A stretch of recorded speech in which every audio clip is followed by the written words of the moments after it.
teobroma.mx.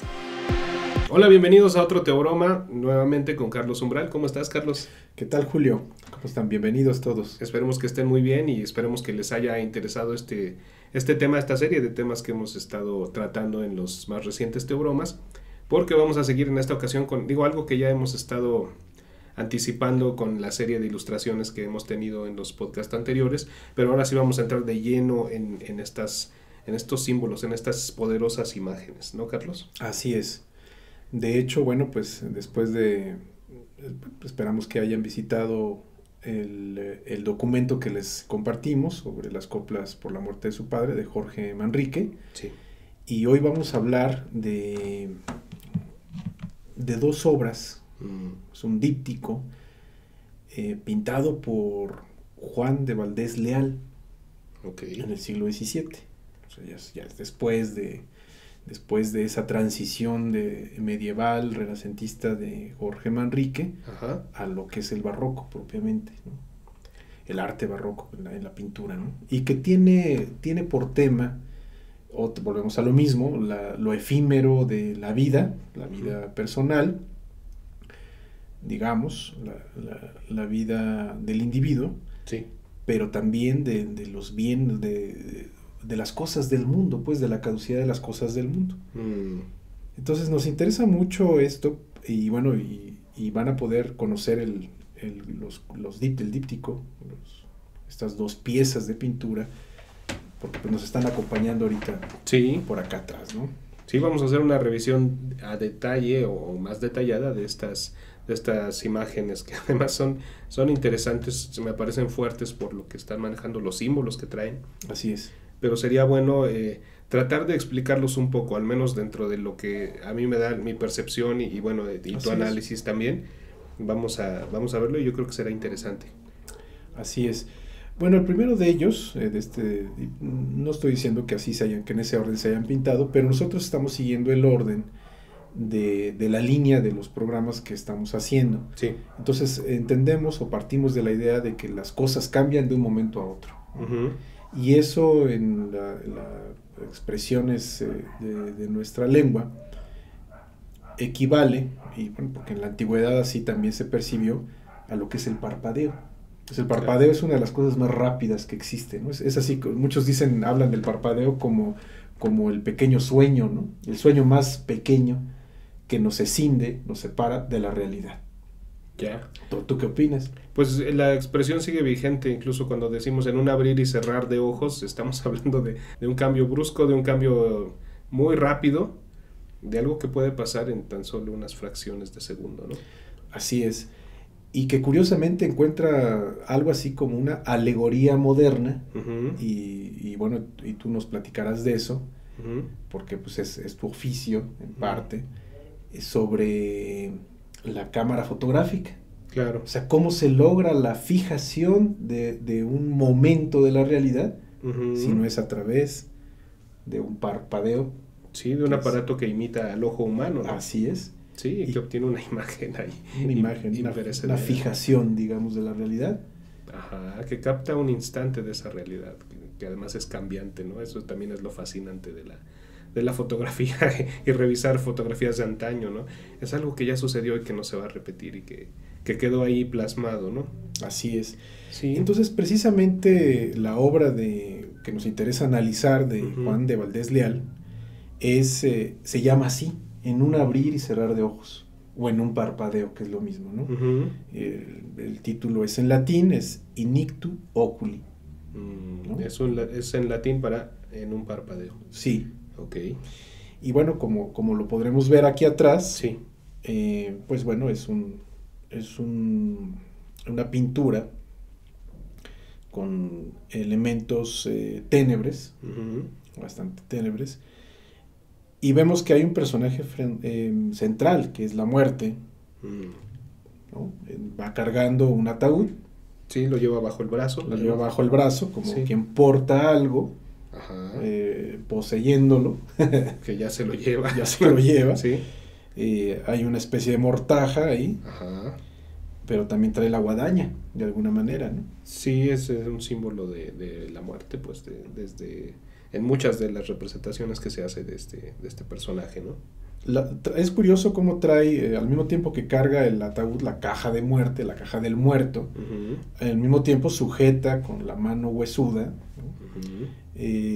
La guadaña, es decir, como si viniese de la jornada, recién llegando de la jornada, recién terminando la jornada, ¿no? Después de cegar esa vida en este caso, ¿no? Así es. Ajá. Y esa es la mano izquierda. Sí. En la mano derecha está la mención in ictu oculi, pero está apagando un cirio. Ya, sí, es también otro símbolo de la vida que se termina, que Así se apaga, es. ¿no? Y también es una imagen que se repite en muchas de las representaciones de cuando la vida termina, ¿no? Así es. Lo hemos visto hasta en películas incluso, ¿no? Esta es la vida del hijo del virrey. Mírala aquí, una vida. Mira qué frágil es, qué preciosa y qué breve. Este elemento, esta alegoría, digamos, de la finiquitud de la vida a través del apagarse la luz vital, bueno, es una representación que la vamos a encontrar en diferentes artes, ¿no? No nada más en la pintura, sino también en ciertas alusiones musicales que en algún momento u otro exploraremos. Ahorita nos vamos a centrar principalmente en Juan de Valdés Leal, porque en sí mismo este cuadro no es un cuadro, es una figura abovedada, digamos, el dibujo que delimita a la pintura, es un óleo, es un paisaje bastante complejo, ¿no? O sea, ya hablamos de que la muerte va cargando al cajón de muerto, un ataúd, la mortaja, la guadaña, con la otra apaga la luz. Ajá. Uno de sus pies está sobre un globo terráqueo. Ajá. El otro está fuera del globo terráqueo. Es como si un pie lo tuviese en el mundo y el otro en todo aquello que no es el mundo. Es decir, un pie de la muerte es la realidad, y todo aquello es lo que deja de ser real o lo que es irreal, ¿no? Y bueno, pues hay una serie de elementos, por ejemplo, ¿no? que están ahí en una interacción simbólica. Por ejemplo, ahí descendiendo de la base del cirio, sí, que además, bueno, es como un cirio ostentoso, digamos, ¿no? Pues es como si lo que sostuviese al cirio, que el cirio vendría a ser una alegoría del cuerpo, sí, que cegada la luz que da ese cuerpo, o sea, la luz vital, la vela vendría a quedar como la vela muerta. Pues el cuerpo muerto es la vela apagada. Claro. Está sostenida en una base, en un soporte, bueno, yo lo veo como si fuese de plata. Ajá. Pero es un soporte como de una vela importante, de un cirio importante, ¿no? Sí, además creo que es una idea que apoya la serie de elementos que vamos a encontrar también en la misma pintura, ¿no? Así es.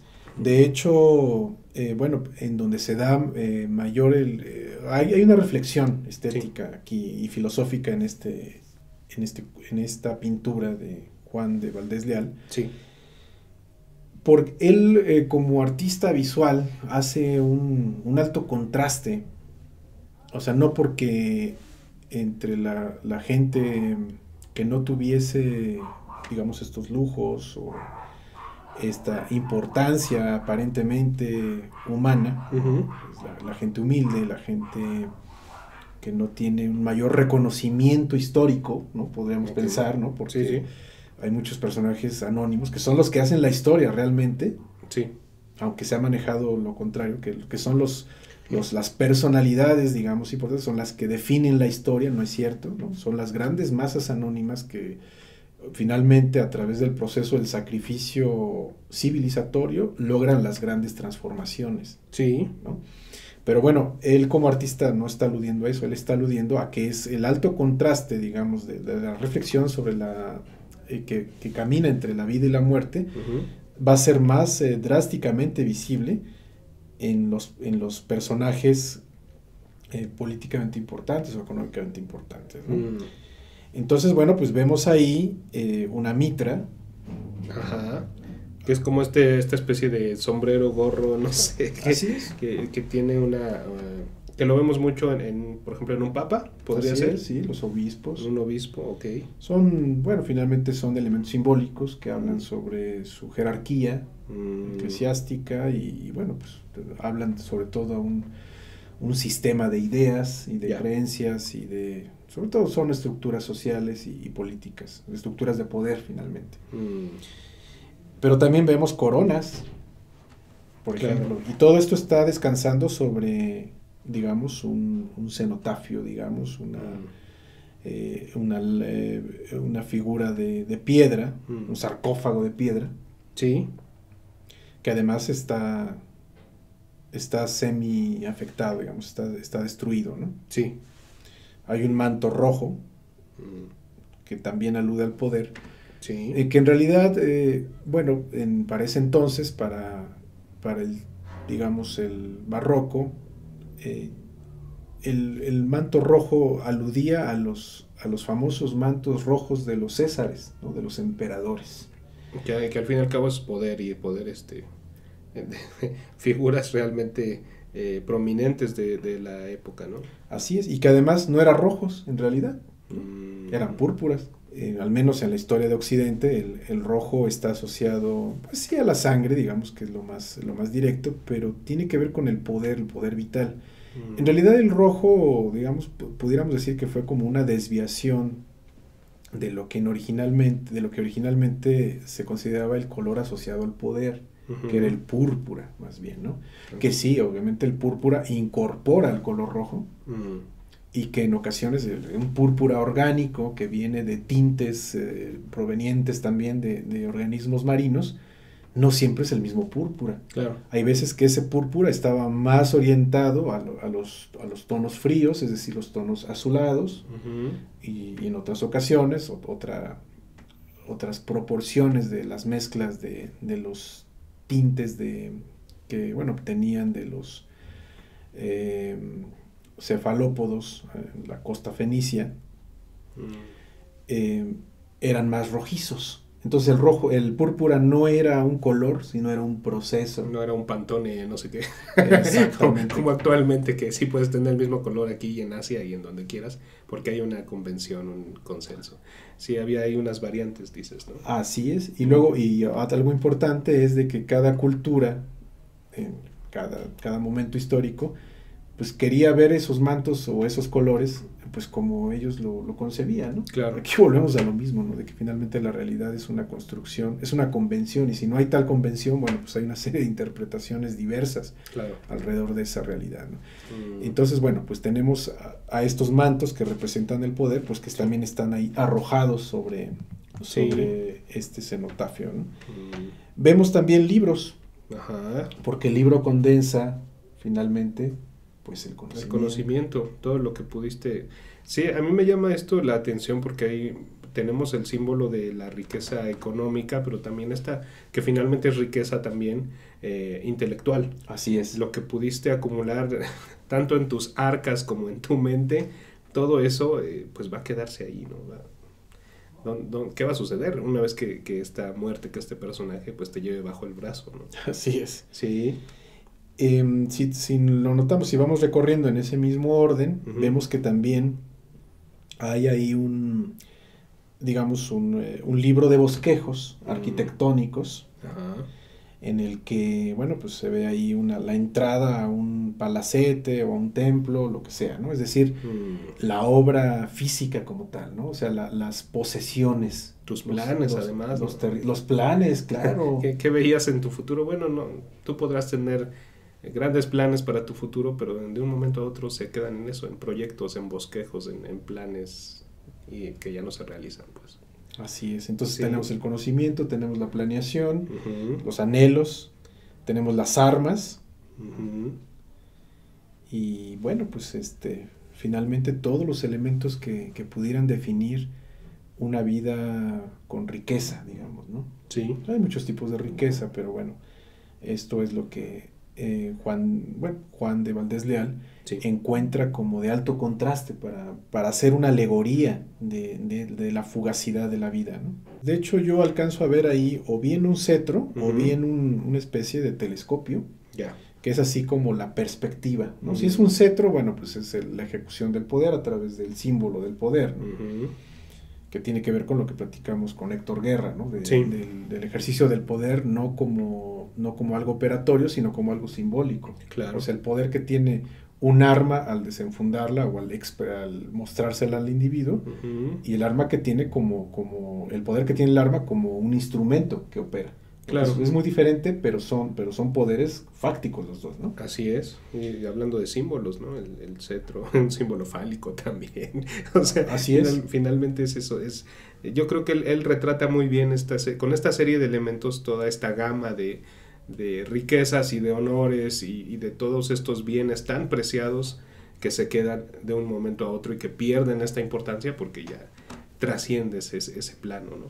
Bueno, pues en esencia ese es el cuadro debe haber otros elementos que, bueno, pues por la ignorancia que nosotros tenemos, sí, por la ruptura con los contextos de hace 4 siglos, claro. Pues nosotros no podemos leer, ¿no? Sí, hay muchas cosas que se nos escapan seguramente. Ustedes también como público encontrarán muchos otros detalles que podrán apreciar. Les dejamos también un link para esta imagen y en la descripción, bueno, pueden revisar un poco más a detalle esta obra, que además es muy hermosa. O sea, sí tiene un nivel de hermosura, a pesar de lo crudo que pueda resultar. Así es. Y bueno, es muy recomendable que le den una revisada. Y bueno, finalmente nos remite a la reflexión de, bueno, el recurso vital. Y que, bueno, todos caemos en esa ilusión. Sí. El recurso vital que es limitado y que es la vida propia. ¿Para qué la estamos utilizando, pues, no? Sí. O como dicen los abuelos, pues uno no saben para quién trabaja, ¿no? Sí, algo así. Al final de cuentas, produces grandes bienes, o lo que sea, y bueno, pues finalmente quién sabe en dónde termina todo eso, ¿no? Ajá, y tú apostaste toda la vida por estar, no sé, estar en la acumulación muchas veces, ¿no? Sí, es una cuestión ahí un asunto que se vuelve incluso enfermizo, ¿no? Sí, me sacude esta reflexión. O sea, tú podrás despreciar las riquezas económicas y a lo mejor dedicarte a cultivar tu intelecto, y está bien, es muy bueno, pero al final también eso lo vas a tener que hacer a un lado. Así es. Y eso es bien fuerte. Sí. Hablando del mismo autor de esta pintura, de Valdés Leal. Así es. Vamos a revisar otra pintura, me decías, ¿verdad, Carlos? Así es. De hecho, bueno, pues con esto vamos a terminar el programa y esta reflexión. Quisimos empezar en un parpadeo, Inictu Oculi, porque se conecta con lo que veníamos hablando de este texto egipcio, ¿no? Que dice, la muerte se yergue ante mí ahora, ¿cómo? Y en un momento, ¿no? En un momento espontáneo las cosas cambian. Entonces por eso cambiamos esa alta fugacidad o esa alta mutabilidad de la realidad con la alta mutabilidad que nos está señalando el título en un parpadeo, ¿no? Sí. O sea, porque sí, efectivamente, ¿no? Muchas veces tienes un plan de 5 años, de 10, de 20, pero pues quizá el siguiente parpadeo tú ya no estés aquí, ¿no? Ajá, algo creo que te asustó un poco, sí, ¿no? Cómo no, algo hablábamos, o sea, esto es tan cercano, pues, que, o sea, no es de un pintor allá hace cientos de años, no, es algo tan cercano como hablábamos hace poquito con una amiga de esto, ¿no? De muchas veces dejamos cosas para ocasiones especiales, porque pensamos que vamos a tener vida en una semana, mañana, hoy mismo, no sé, y tenemos esa esperanza, ese anhelo de que la vida siga, de que estemos aquí más tiempo, pero sí, de un momento a otro esto puede cambiar, y esos planes se quedaron en eso, en meras intenciones, en un anhelo de tener vida después, pero eso es algo con lo que no podemos estar contando realmente, ¿no? Así es. Sí. Cuando uno entiende esto no digo que sea sencillo confrontar esos cambios que a todos nos va a tocar de alguna manera, pero cuando uno procura entenderlo, quizá el melodrama, yo no me refiero al drama, nada más, ¿no?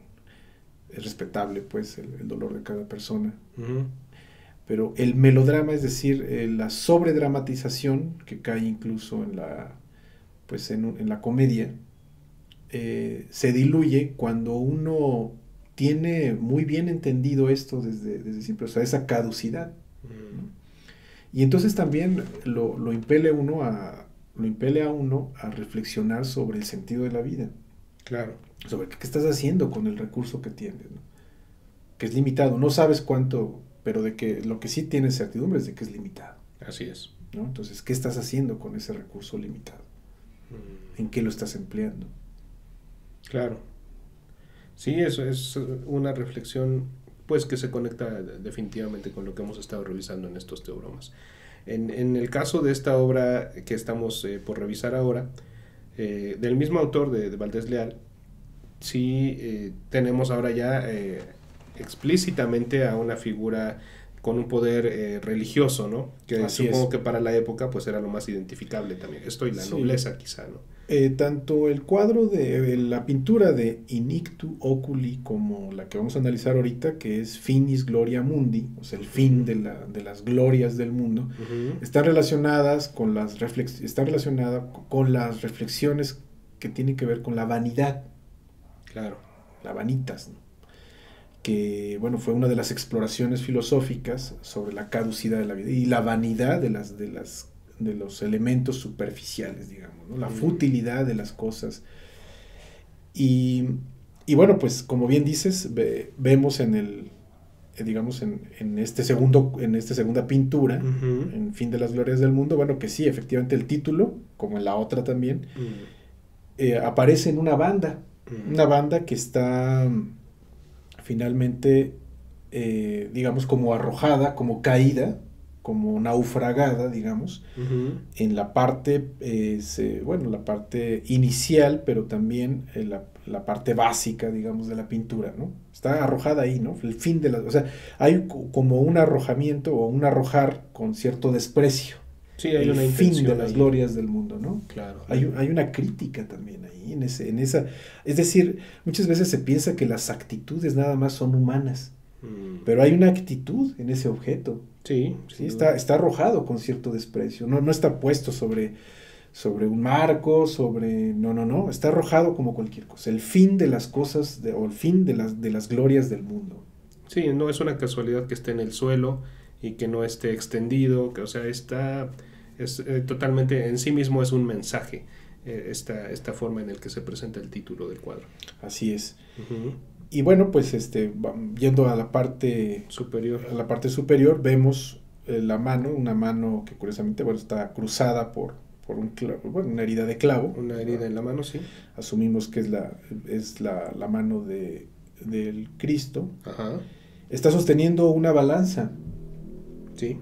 Y en esa balanza hay una serie de elementos en cada uno de los dos platillos. Y en una de ellas dice ni más, y en la otra dice ni menos. Claro. Esta balanza está flotando sobre la escena. Es decir, es algo que está pendiente. Es decir, algo que está suspendido. No me refiero a la suspensión como el acto del detenimiento, sino la suspensión como eso que está omnipresente o presente en todo momento, a través de una escena o de un proceso, ¿no?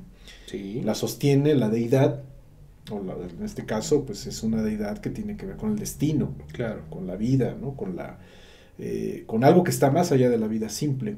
Así es. En el platillo que dice ni más está el perro que puede representar dos cosas. Puede representar las relaciones humanas. Las más importantes pues, son las de amistad, digamos, ¿no? Sí. Pero pues, también las relaciones políticas. Pero también hay un pavo real. Sí.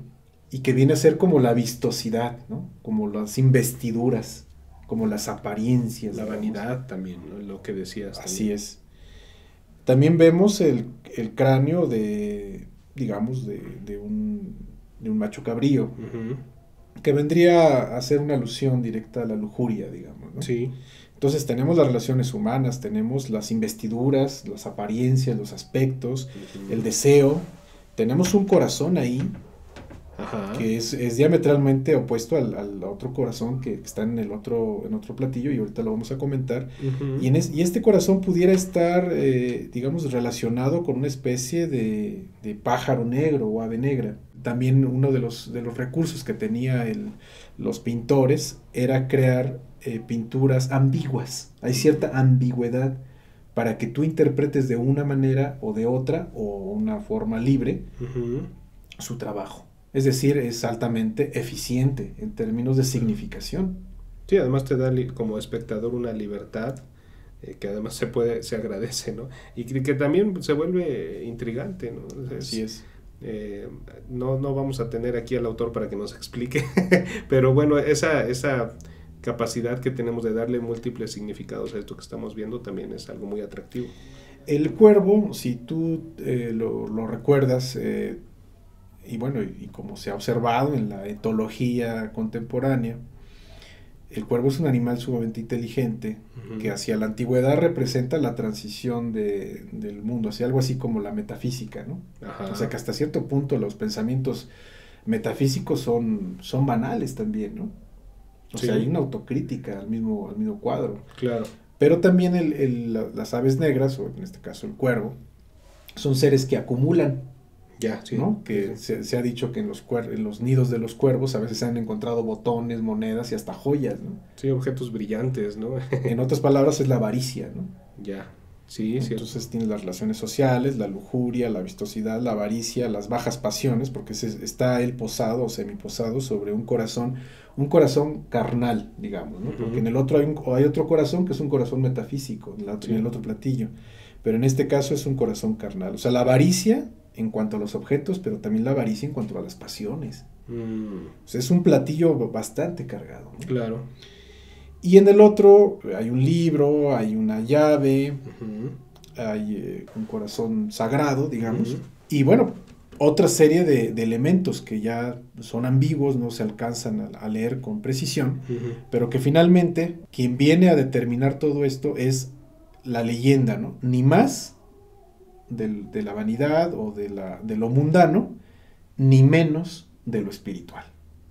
O sea, como que la vida vendría a estar en equilibrio, porque es una balanza en equilibrio además. Hay un testigo para todo esto, un testigo que está en la penumbra, Ajá. que es precisamente un búho, como un elemento de que este equilibrio debe de estar de alguna manera decidido.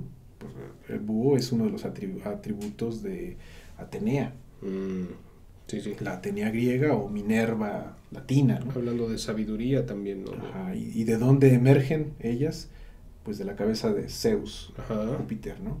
Entonces Sí.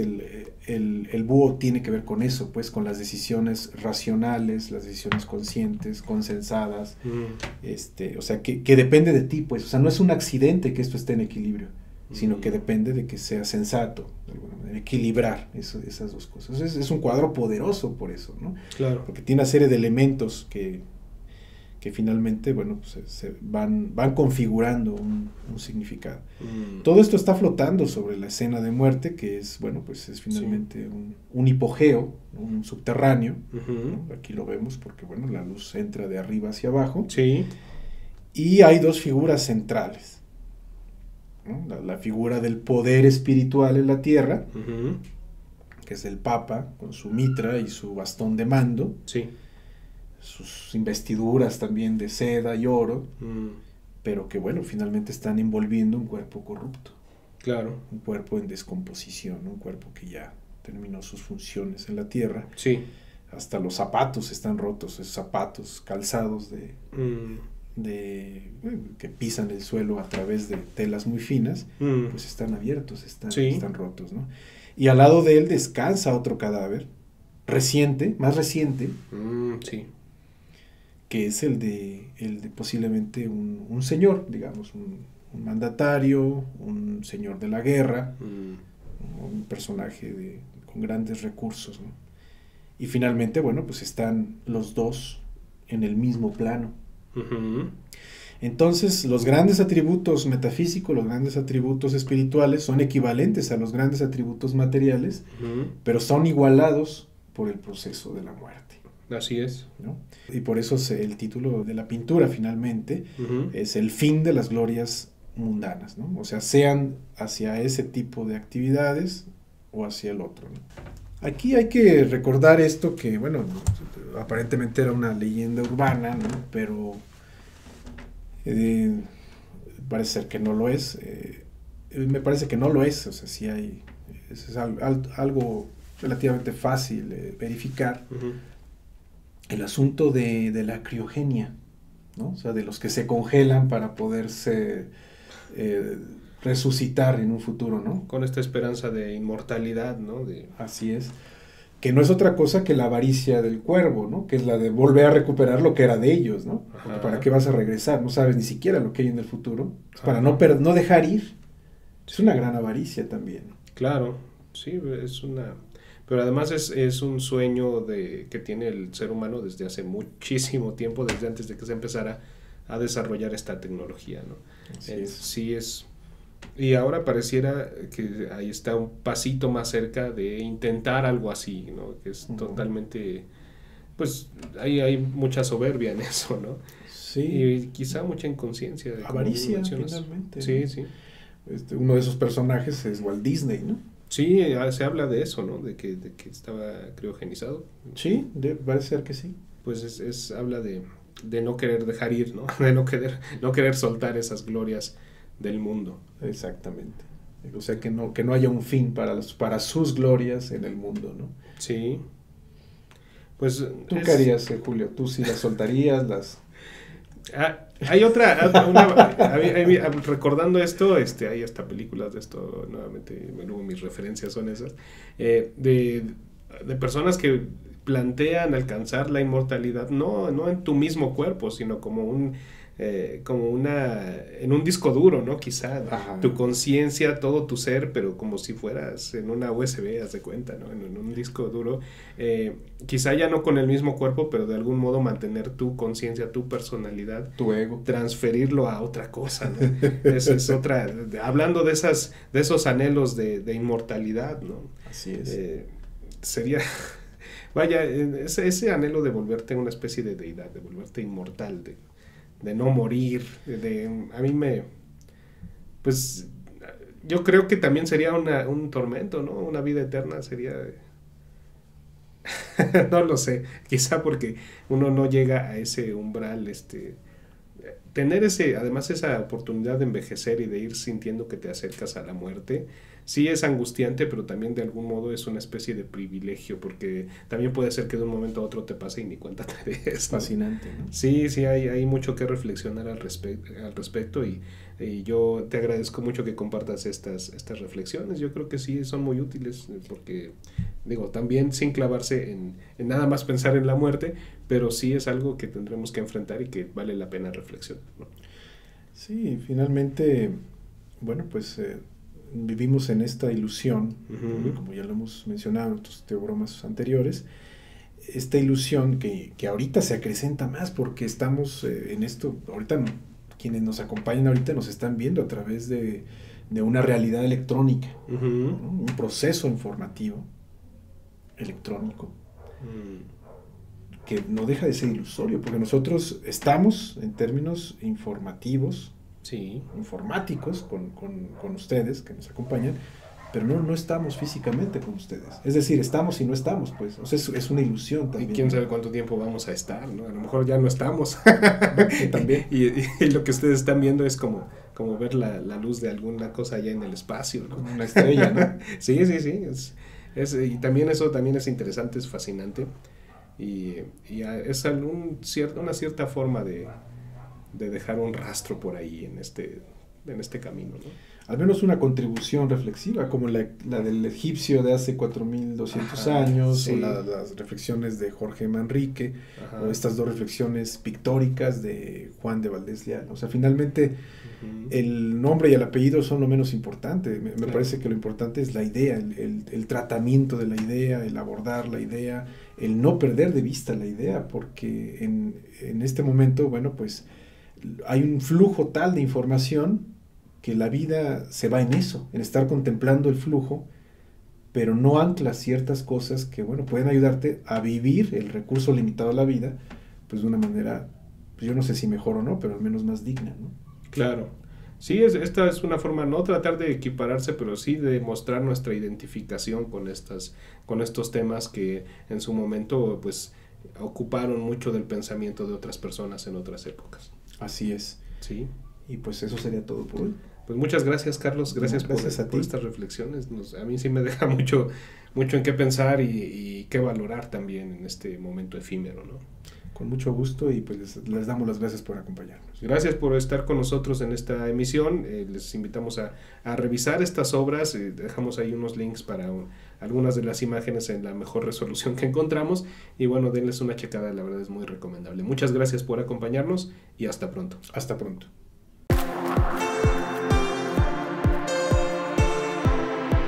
Teobroma.mx